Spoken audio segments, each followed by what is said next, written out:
Since we talking about alter egos and hopping into character, no, forget, no. I don't want to ask Ronnie this. I want to ask Amanda. This is the question.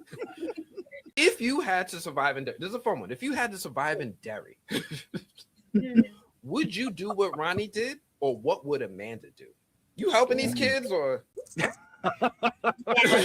a good one. Honestly, I feel like Amanda would start out helping the kids because she's curious. Because I am a very curious person, and like if I care for somebody, because I did have care for these kids, and like why not, and it also revolved around my dad. The main reason was my father.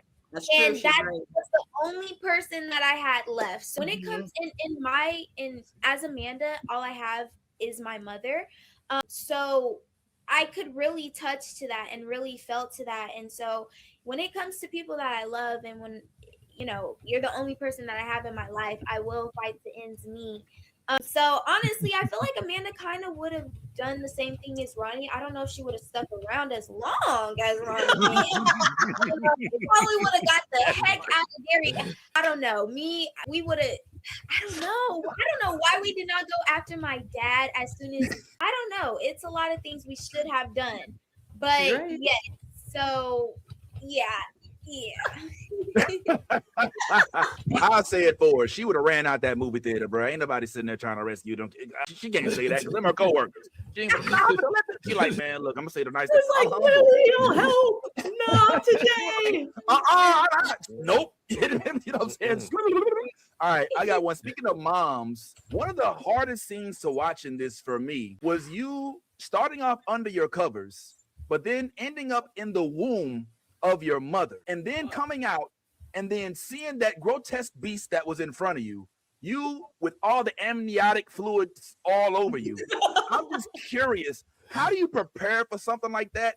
It was kind of gross. Did you have to like have any weird fluids on you? Was that experience like a little traumatizing? Like just talk to me about like how they prepare you for it. Were you anatomically prepared for what you were going to learn in terms of the reproduction? Like it's like a whole weird, like it throws you in so many different places, as a child. Like It really does. It really does. And with this being my first like horror project or like anything, and that was my like everybody had like their little scare scene and whatnot, but it was just after the actors and writer strike, so I was the first kid to come back, so I had a whole week to film, but it was also during finals and like during like Thanksgiving time, so it was so much going on like within my brain and like stress and just everything. And just preparing for that scene, I had to go through water training and like breathing training. So before we flew back out to Toronto, here in LA, we actually went to a pool and like did some breathing training and some swim training and practicing moving, because when you move, you lose oxygen and everything. So I had to be able to do that and be able to scream and do stuff and hold my breath underwater. Then when we got to Toronto, I continued that breathing training, training and everything. And then they had like this goo. It was cold. It was gooey. It was just slimy. I don't even know how to explain it, but I wanted it off of me, and I had it on me for a week straight, 9 to 5, 9 to 5, and I'm just like, oh my goodness. So now I'm over here, and I had to eat with it on. That was another beer. It was, I had to eat with the slime on. I think I have a photo or like a video with like a piece of rice because I was eating. No, terrible. So I'm just like, gosh.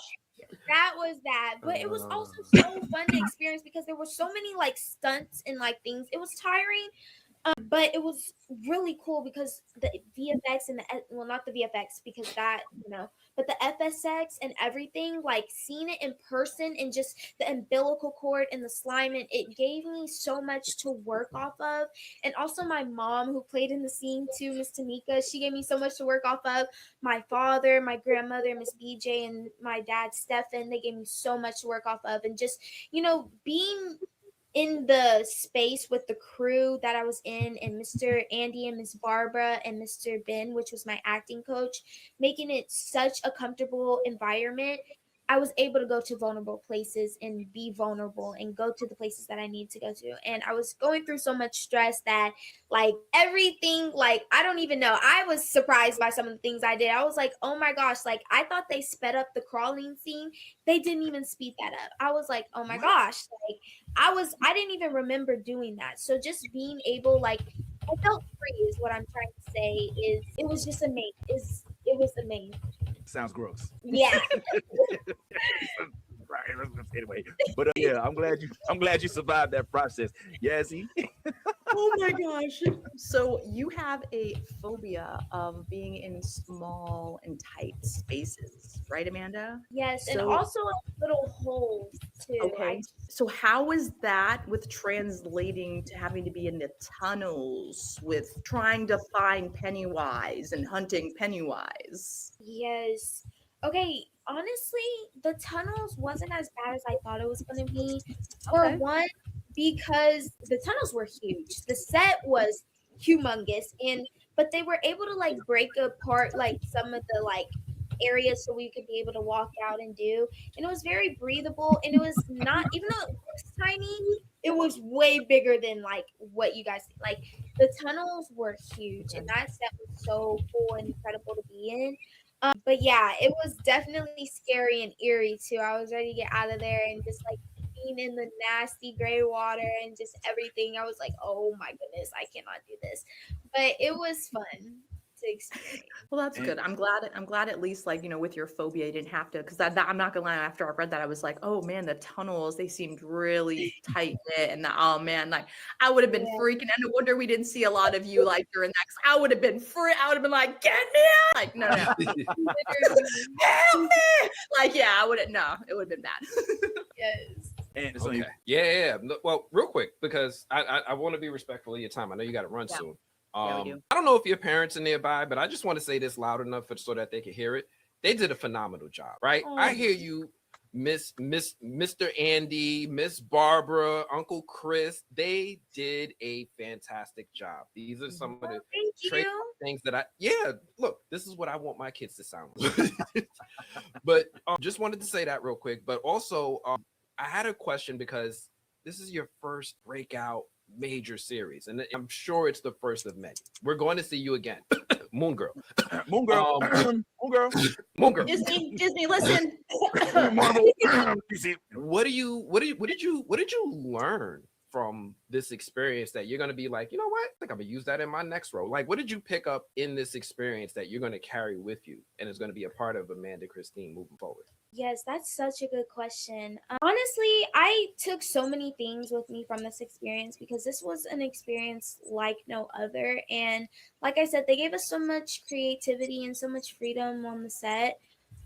But for one, I will say just being able to like put myself within the character's shoes and fully allow myself to be that character and allow myself to play on my playground, because when I'm acting, I call it my playground, and I just allow myself to do whatever feels free and feels creativity to me.